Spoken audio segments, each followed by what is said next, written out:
मित्रांनो, आज आपण पाहणार आहोत जवला कसा सुकवला जातो। सध्या आपण आहोत उत्तन वेलंकणी या गावामध्ये।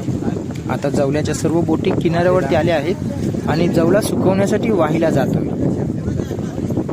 जवला टोपल्यामध्ये भरला जातोय आणि ती टोपली बाया माणसं उचलून खल्यावरती म्हणजे जिथे जवला सुकवला जातात त्या जागेवरती नेतात। ही एकमात्र वाट आहे जिथून सर्व बोटींचा जवला सुकवण्यासाठी नेला जातो।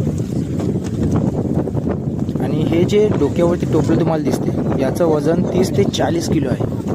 आणि एवढं वजनाचं टोपलं घेऊन बघा कुठल्या रस्त्यावरनं बाया जात आहे। डेंजर काम आहे, कारण 40 किलो वजनाचं टोपलं घेऊन दगडामधून चालत आहे। इथे भरपूर वेळा जेटीची मागणी केली, पण गावातील पुढाकाऱ्यांनी अजून तरी जेटी बनवली नाही।